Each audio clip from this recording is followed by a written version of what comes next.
Okay, so today we're going to be talking about something called descriptive grammar and also something called degrees of certainty. We're going to be talking about these two things because we're going to use something called speculation to describe a scene that I'll show y'all later. So when we talk about descriptive grammar, what do you think it means?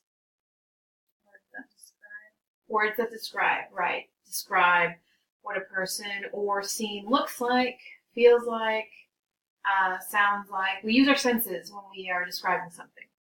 So in this instance, in this class period, we're going to use our sense of sight to describe what we're looking at. And we're also going to use degrees of certainty to speculate about what's going on. Does that make sense? Yes. All right, so when we move on, we're going to be talking about degrees of certainty. I'd like to cover with y'all degrees of certainty in present time.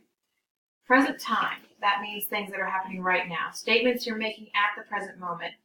Declarative statements even, that you're making right then. So, when we go to degrees of certainty, we're just going to cover four main categories. And the four categories go down, with each less certainty, the categories go down further. So the most certain you can ever be is 100% on something, right? I'm 100% for this. I'm 100% for that. You can make declarative statements at that point. The apple is red. The man is tall. He is sick. You can clearly see he's sick. There's no doubt in your mind. Now, when this degree is influenced by doubt, that certainty goes down as well. Mm-hmm. So the next level we'll use, and we'll say that at this point when you were 100% sure, now you're 95% sure.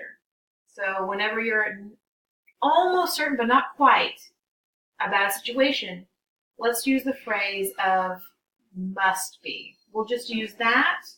We'll say he must be sick. He must be a doctor. He must be busy. If you call someone, they don't pick your phone up, you're going to say he must be what? Mm-hmm. So when that 95% is affected even more, when you have even more doubt around the situation of your certainty, of your sureness, we're going to use phrases like he may be, might be, could be. So can y'all make some of your own authentic sentences with those three phrases in there? Your own sentences? The number 3, 50%?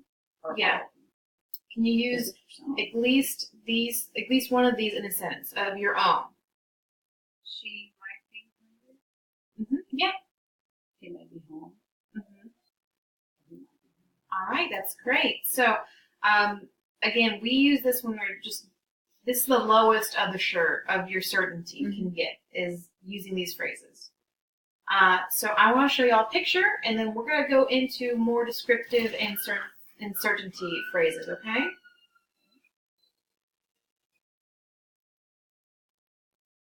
All right, so I'm showing you a picture, and I just want you both to talk about what's going on.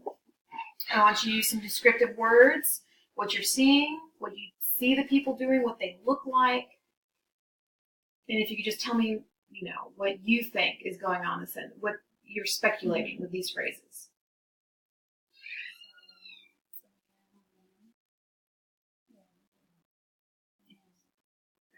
They appear to be at a house together, having breakfast.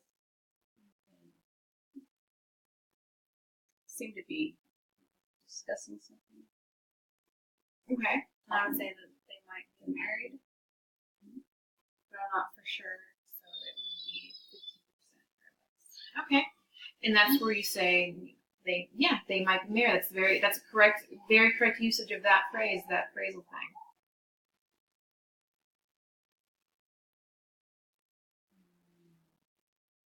It looks like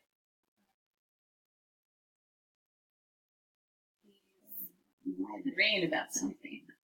Now, why do you say arguing? They might be arguing. Why do you think they might be arguing? His back is facing her, and she's pointing at him, and he's not looking at her, he's looking down, but she's looking at him.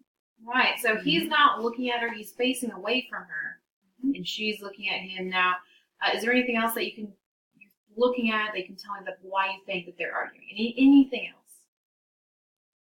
Maybe just the look on their face. What is the look? What are the facial? Firm. Serious. Serious. All right.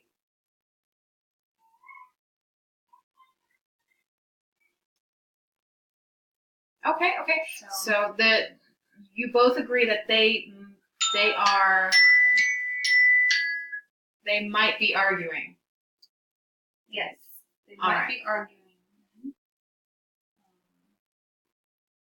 And then I was thinking we could say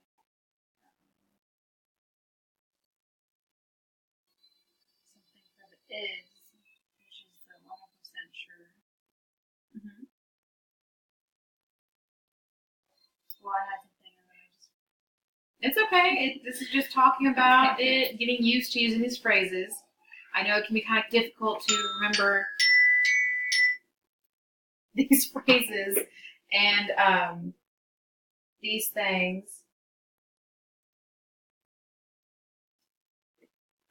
So don't worry about it. So don't worry about it, and just say, use a couple of sentences to just say what you think is going on. Just one more time. They might be married. Mm-hmm. They must be arguing. And he isn't hungry. He's hungry. Because I think that she's telling him something that he doesn't want to hear. And it looks like he's pushing away like the bowl of cereal and he's trying to get up and walk away from the table. Okay, yeah, that sounds great. Yeah, good job. I think y'all have made very great, deductions from what you're seeing and the descriptive words you're using to make it very accurate, describe this picture very accurately. They're looking happy. They look like they're arguing. They look like they were having breakfast. Maybe an argument broke out about something over breakfast while they were eating. So I think that's great. All right. Well, good job. Was there any other questions you have over these degrees of certainty we covered? I don't think I have any questions. I think I understand. So for 100%, the word we would use is. Is or am. Okay. You can say is or am. And then 95% sure is must be. And then if we're not sure at all, right? Maybe we would say might be. Yeah, exactly. So he's late. He might be at the store. He isn't answering his phone. He may be busy. Talking about earlier. All right. Well, I think it's been great. Good job. Way to go. I think you guys have this. Yay. I can use my skills.